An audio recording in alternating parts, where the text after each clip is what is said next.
Welcome to The Explainer. Today, we're diving into an absolutely profound psychological shift. We spend so much of our time hunting for these cutting-edge, modern solutions to our mental roadblocks. But honestly, sometimes the most revolutionary answers are actually the oldest ones. In this explainer, we're looking at how a single 1,400-year-old text provides a complete, foolproof framework for reclaiming your mental power.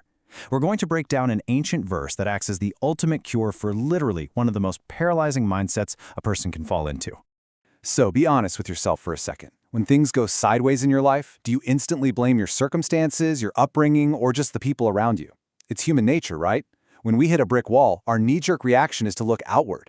We want to point a finger at the economy, our boss, our family, or just plain old bad luck. And sure, it feels comforting in the moment because it takes the heat off of us. But that comfort, it is a total trap.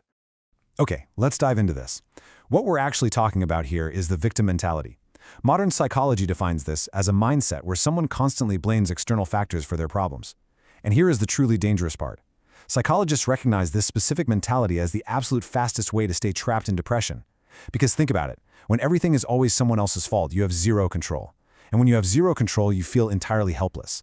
But 1,400 years ago, a single verse from the Quran provided an incredibly powerful structural cure to this exact psychological trap. I'm going to read you the English translation of this ancient text from Surah Al Saba, verse 50. I just want you to let the gravity of these words sink in for a moment. Say, if I should go astray, I would only go astray against myself.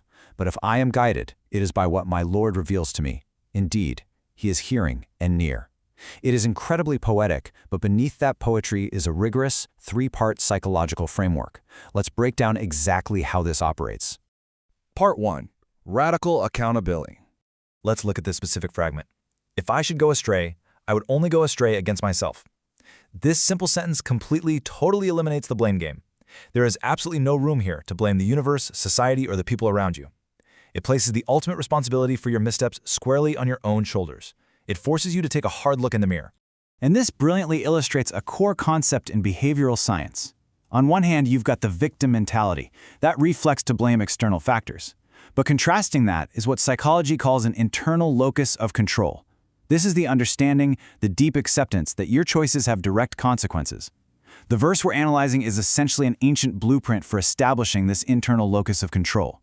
It forces a massive cognitive shift from feeling helpless to taking absolute charge. Once you internalize this, a profound transformation happens. You are no longer a helpless victim. You are fully accountable. And why is this so crucial? Well, because the exact moment you stop blaming external factors for your failures, you suddenly regain the power to change your life. Think about it. If the problem is your fault, then the solution is actually in your hands too. Accountability isn't a punishment, it's the ultimate empowerment. Let's move to Part 2, the ego killer. Now, this framework doesn't just apply to failure, it applies to success too. Human nature is incredibly prone to arrogance. When we succeed, it is so easy to puff out our chests and think, look at what I achieved through my own sheer intelligence and hard work. But listen to the next part of the verse. But if I am guided, it is by what my Lord reveals to me. Just as the first part of the verse cures the victim mentality in failure, this second part literally cures the toxic ego in success. What this does is introduce a radical form of humility. It's the active practice of reminding ourselves that our successes are a gift of divine guidance. And that mindset, it keeps us entirely grounded. It keeps us grateful and completely free from pride. Think about how freeing that actually is. You are fully accountable for your mistakes, sure, but you remain incredibly humble in your victories, recognizing that you didn't do it entirely on your own. It perfectly balances the human psyche, keeping you from swinging into despair when you fail or swinging into toxic arrogance when you succeed. And that brings us to Part 3, psychological safety.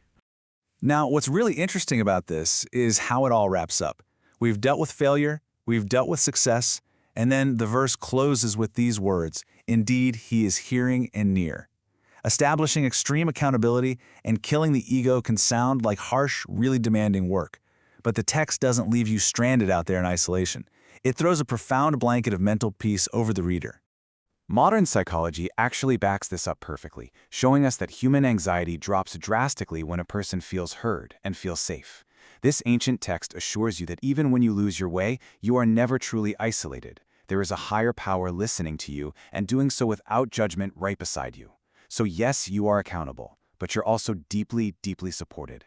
This resolves that existential dread and loneliness that so often accompanies the human experience. It provides the exact psychological safety net you need to actually take those bold steps of accountability we talked about earlier. So let's look at integrating the 3 pillars. So, the crucial point is that we've dissected these concepts, but this isn't just abstract philosophy. It's a cohesive, step-by-step guide to mental fortitude. Step 1. Take responsibility for your mistakes. Establish that internal locus of control and flat-out refuse to play the victim.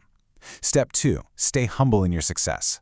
Recognize that your wins are guided gifts, which completely destroys that toxic ego. And Step 3. Rest in the peace that you are always heard. Know that as you navigate this challenging balance of accountability and humility, you are supported by a higher power that is near and listening. I want to leave you with this final thought-provoking question. Will you shed the victim mentality today and reclaim your mental power? The cure has been laid out so clearly here. It's been around for over a millennium, perfectly anticipating the exact psychological struggles we face right now. The choice to implement it, though, is entirely yours. Reflect on these 3 steps, apply them to whatever challenges you're facing this week. And hey, if this explainer resonated with you and brought you a little clarity today, I highly encourage you to share it with someone who might need to hear these insights.